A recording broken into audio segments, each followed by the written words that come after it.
The United States has the ignominious distinction of being a nation with a 5% of the global population, but 25% of the global incarceration rate. Perhaps it's simply because Americans are more unruly than their global brethren. However, I, for one, find the more likely problem our failing criminal justice system. Today, I'd like to examine the fundamental problem that we are dealing with, which is a failure of our justice system, and how our resolution today, the potential of military enlistment, could allow for a more just and a more rehabilitative system. My first point is under the justice system, which is that the justice system has two primary purposes. First of all, it has a deontological purpose. It has the responsibility to punish because that is the morally just thing to do. But more importantly for this debate, it also has a pragmatic purpose. And the pragmatic purpose is that it must improve societal well-being. It does this primarily through rehabilitation, which rehabilitation benefits society by benefiting the convict. This is punishing with a purpose. The prison system today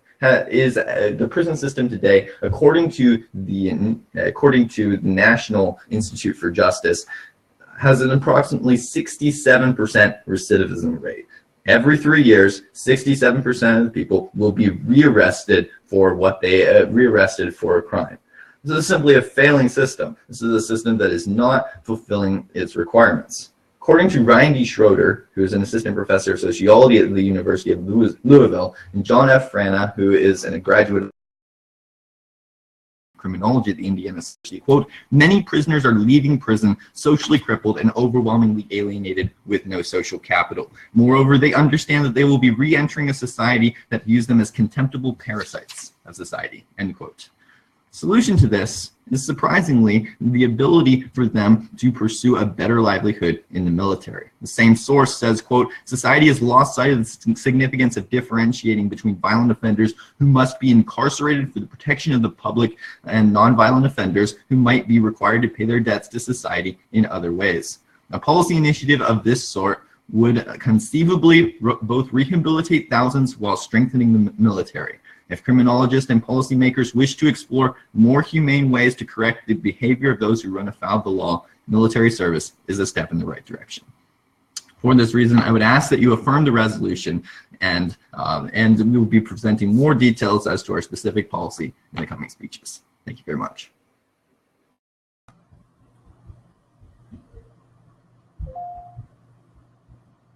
All right, well, now I see the clock running on my side.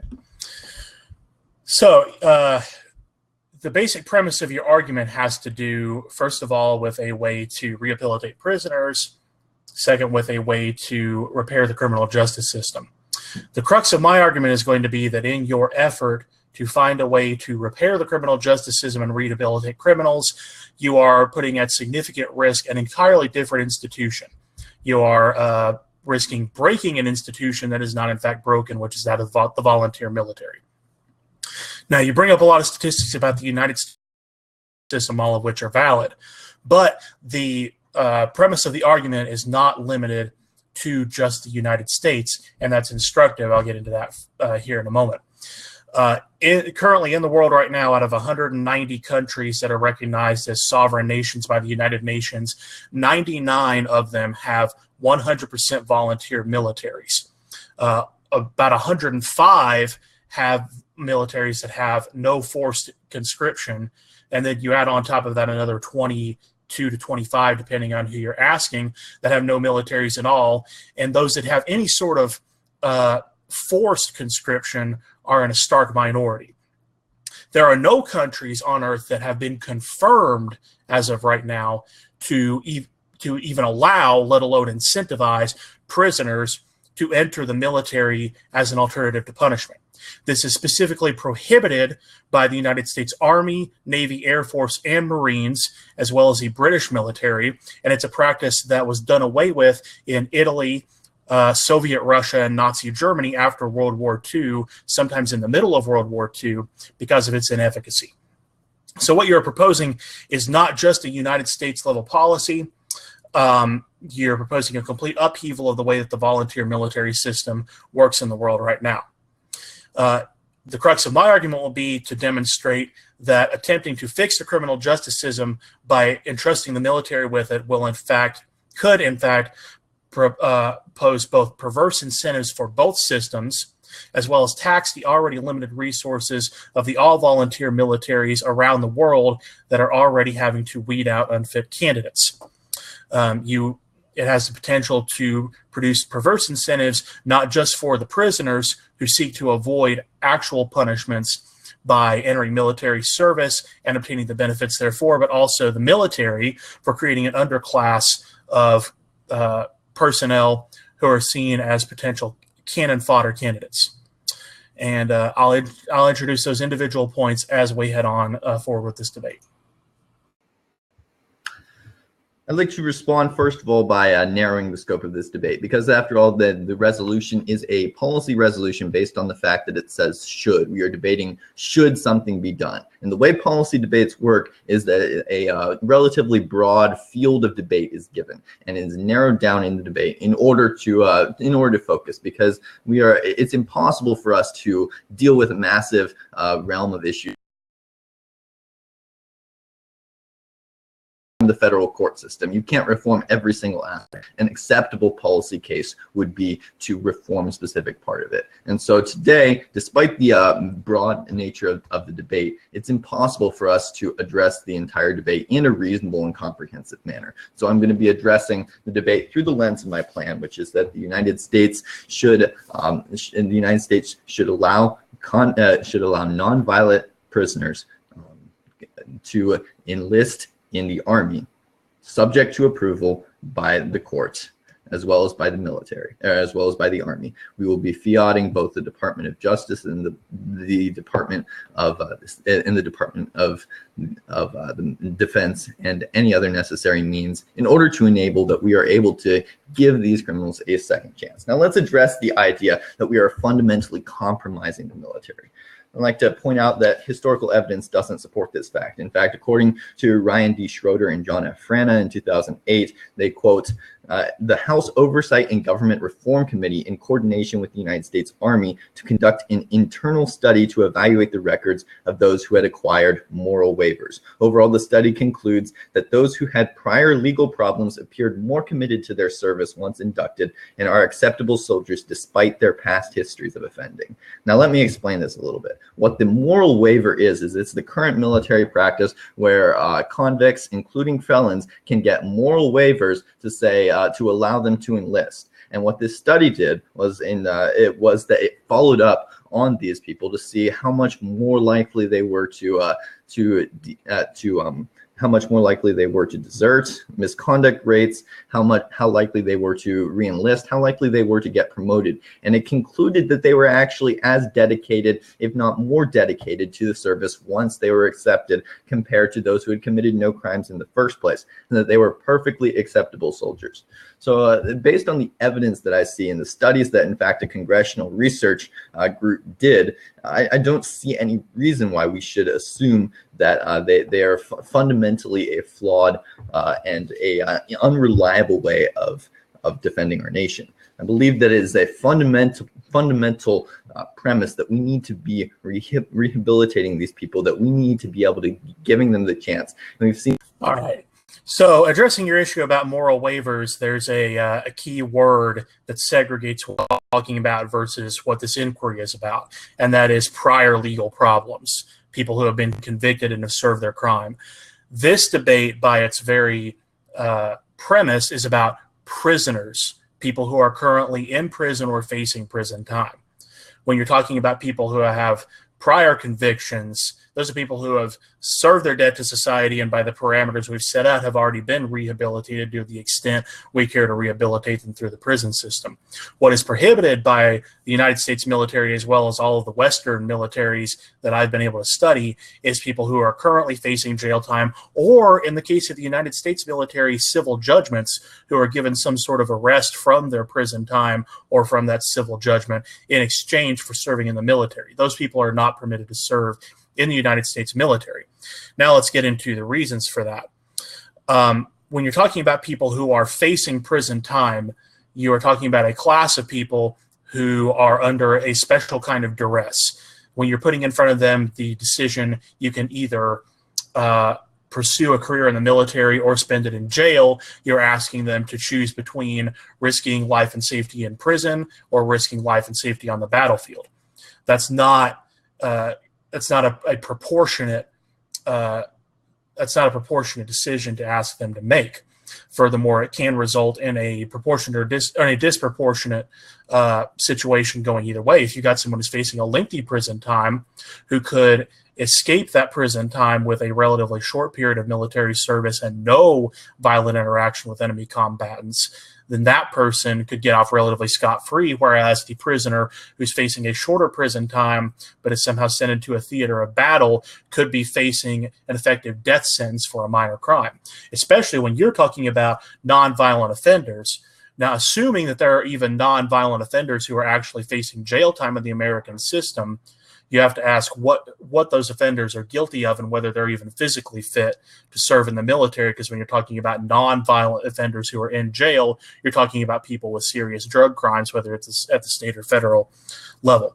So the first perverse incentive that we're talking about here is trying to incentivize prisoners who are overwhelmingly going to be from disadvantaged backgrounds to go into military service, likely at a reduced cost to the government, at reduced benefits compared to other soldiers, where they are more likely to be placed in less skilled roles vis-a-vis frontline combat roles. This was, in fact, exactly what happened to prisoner soldiers under Soviet Russia and Nazi Germany. They were put directly onto the front lines, and that's a disproportionate punishment to the kinds of nonviolent crimes that you were talking about. Now, I find the argument that you made there, which is that it's disproportionately targeting the disadvantaged, very intriguing, because if we look at our prison system, we see that it also disproportionately targets those who are disadvantaged, because, well, they are the ones who disproportionately commit the majority of crimes. So we have to look at the fact that our justice system is currently disproportionately failing a large majority of people. Now, let's look at some specific evidence on why this is significant from Ryan D. Schroeder and John F. Fran in 2008. Quote, "The vast majority of prisoners come to prison from disadvantaged backgrounds as a result of low educational attainment or little or no work experience. As a result, offenders not only leave prison with the same level of disadvantage, but are actually more disadvantaged by the fact that they now have a felony record." End quote. Now, how would this change under the Affirmative Team's plan? Well, the Affirmative Team's plan would provide you with the opportunity to better your situation, because one, the military pays. The military provides you with a paying job. Two, it provides you with support. Three, it provides you with role models, positive role models, as opposed to the crime school that you would get in the prison system. And finally, the federal government also provides substantial assistance after you leave. Enables people to break free from the bonds of disadvantage. So I frankly see no reason to believe that the military would unfairly target the disadvantaged. Yes, we'll be pulling from a largely disadvantaged form of people, this class of people, but at the same time, we will be improving their situation in all likelihood far more than we would improve in the prison system. Now, I'm also worried about this idea that the prison system is a fundamentally safe system. Travis Wad Milburn said in a thesis at the University of Eastern Kentucky in 2012, quote, "However, Powell, Holt, and Fondarco found that PTSD was prevalent in 21% of inmates at a prison in a rural northeastern state." So what we see is that PTSD was present in 21% of inmates in the state. We also find a recidivism rate of 67% within 3 years. We see that the prison system is failing and it's setting people up for a perpetual incarceration machine. Whereas in the military, we look and we see not only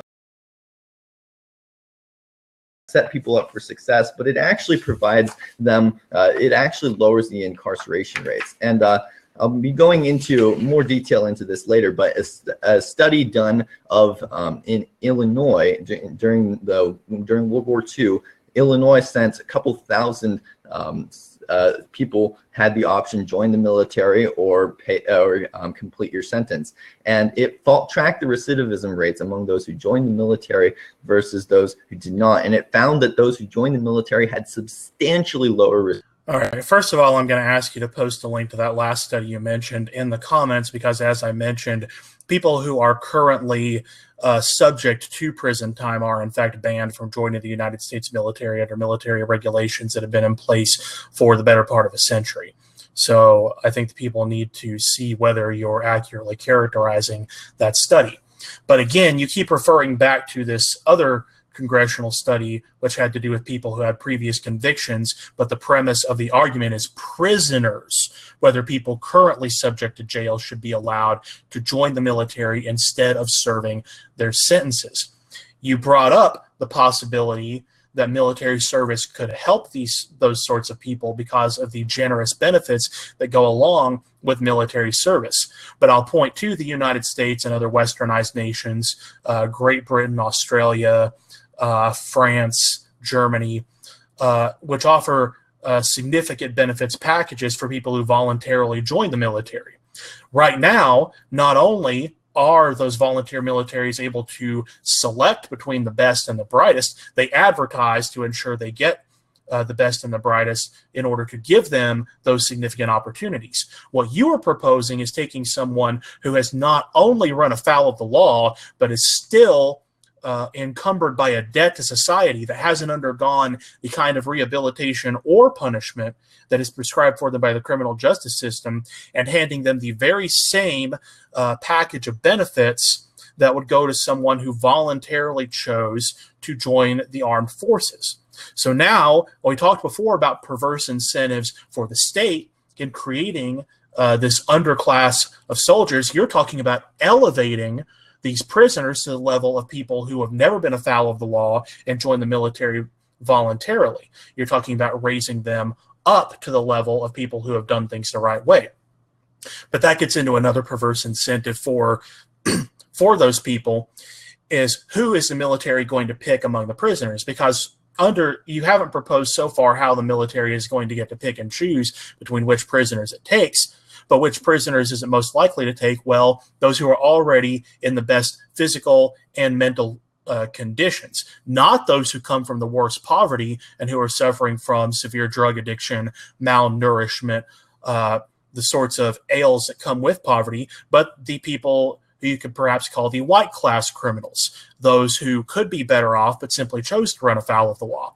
Therefore, the military would naturally self-select the people who are already better suited for combat and who are less in need of the very rehabilitation that you are talking about, therefore further creating an underclass of prisoners who can't even get out to go to the battlefield. I find it very interesting that you say that they'll be picking people based on their physical and health and not how much they need rehabilitation, yet at the same time that's somehow an upper class thing, whereas they're not looking at socioeconomic background, they're not even looking at what type of crime has been committed, they're looking at, according to you, physical and their physical and their health background, which would seem to be a fairly objective standard. I'm not presenting this as some sort of panacea by which we can solve all of our criminal justice problems, but I am presenting this as a way by which we can substantially benefit many people who are currently being thrown into a perpetual incarceration machine, people who are not being given the opportunity to advance, people who are being condemned to this sort of disadvantaged lifestyle, and we are giving them the opportunity to change that. Can everyone have this opportunity? No, everyone can't have this opportunity because it has specific requirements. And we need to reach out to these people as well. But if this is a legitimate option for some people, then I think it deserves to be an option that should be considered. Now, you've also said that the military isn't going to be interested in criminals whatsoever. I'd like to contest this, first of all, by pointing out that 15% of the enlistees in 2006 actually obtained moral waivers, which means they committed a crime at some point in the past. 15%. Over 1,000 of them were for felonies. That's also in the article link that I posted below. Not only that, the military, according to Andrew Tilghman in militarytimes.com, has actually been, quote, Defense Secretary Ash Carter has launched a sweeping review of the military's recruiting standards, saying the current rules for screening new entrants may be overly restrictive and preventing America's most talented young people from joining the ranks. Among the benchmarks that will get new security, fitness standards, marijuana use, tattoo regulations, and the military's long-time reluctance to allow single parents to start military careers. So in other words, they need people, they're lowering the standards. So the idea that they won't accept these people is frankly not the case when we look at what they're actually accepting currently. Now I'd like to move on to the piece of evidence that I mentioned and examine what it actually said. And it said, quote, while military service as an alternative to incarceration may seem like a controversial and novel approach, it has been utilized to some degree in the past. Maddock, for example, discovered that from 1940 to 1947, the state of Illinois paroled 2,942 men from prison into the U.S. Army. Of the 2,942 prisoners who took part in this program, only 3.4% violated the terms of their parole while in the military. So what we see is that there was a massive drop in recidivism rate. This is actually less than 4 times. All right, so now we have two instances where you're moving the goalpost in this debate. First of all, you're moving the goalpost from today back to 1940 to 1947. You may have heard that we didn't have an all-volunteer army back then. We were, in fact, conscripting people against their will to go fight in World War II, and a whole lot of them died. That hasn't been the case in the United States for nearly 70 years now. We have an all-volunteer military. We don't have enforced conscription, and neither do more than 100 countries around the world. The second goalpost you keep moving is you keep referring to people with a previous criminal record being allowed into the military. But the debate is about whether prisoners should be allowed to join the military instead of serving time. Very different inquiries.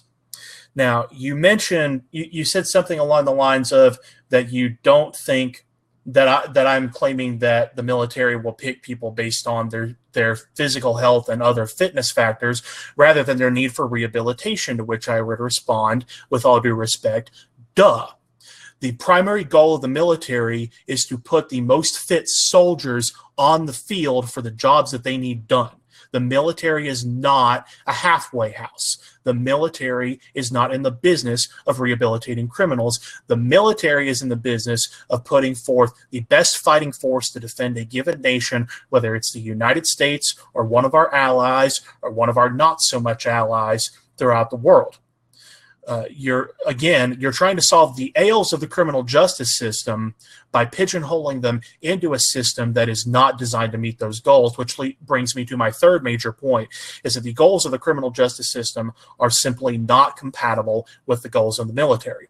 It's been described that there are 3 primary goals of the criminal justice system: rehabilitation, deterrence, and punishment, with a fourth, lesser recognized one being retribution. Rehabilitation is not the goal of the military. The incentives you're talking about with the military are designed not to incentivize people to better themselves from a position of crime, but to have an incentive to go to the battlefield and to serve, or to serve in a support role with the promise of a better future for themselves because of that sacrifice. Deterrence. Military members throughout the world are held up, not only held up as heroes, but again are given grand societal benefits in most countries that have a volunteer military. This is something that we offer to heroes, not to felons. Third, punishment. Yes, military conditions are harsh, but they shouldn't be so harsh as to be comparable to prison or any other sort of criminal punishment whatsoever. These are not goals that are compatible with the military, whose primary job is to defend a given nation. In this last speech that I have here, I would like to examine my arguments that have been presented in the worlds that you get when you vote affirmative, pro, con, and the alternate universes that we have here. But first of all, I'd like to address this claim of moving the goalposts. I'd like to simply say that my evidence, that the last card of evidence I read specifically said they paroled men from prison into the U.S. Army. And regarding the idea that I'm moving the goalpost regarding time, we never set a goalpost. Rather, we're looking at historical precedent. In fact, you earlier talked about how there were no historical precedent in Nazi Germany, Soviet Russia, and this is along with similar lines. So frankly, I think the critique that I'm moving the goalpost is extremely unfair. Now, moving on to the next point, the idea that the question of are these people fit, and you've critiqued my argument saying that that they are fit based on the fact that these were past crimes. The problem is there's no real reason that you've presented as to why past crimes are fundamentally different. Past crimes are, well, they're criminal stains on the record. These are people who have committed felonies as well. Now, what makes them fundamentally different?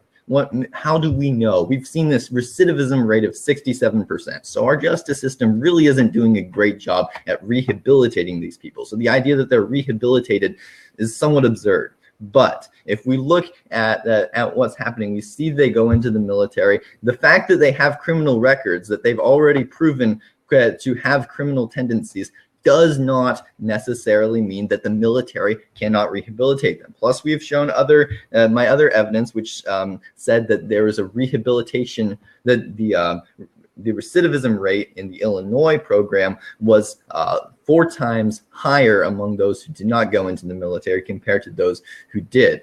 Now, the fundamental question that we've seen today is that the prison system is flawed. That has not been contested in this round. I have also argued that the military could in fact rehabilitate these people. This also has not been argued against. What has been argued against is whether the military should concern themselves with rehabilitating.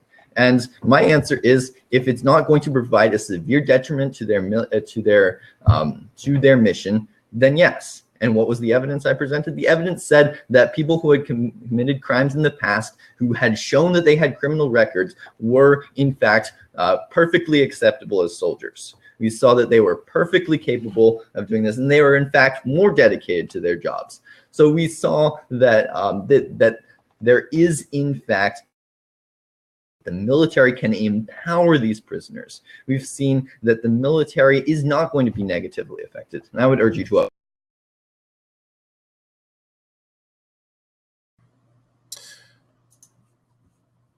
Well, we've got a mess of contradictions in our argument. You've presented a lot of very valid statistics about what the penal system in the United States is like today, not so much about the rest of the world.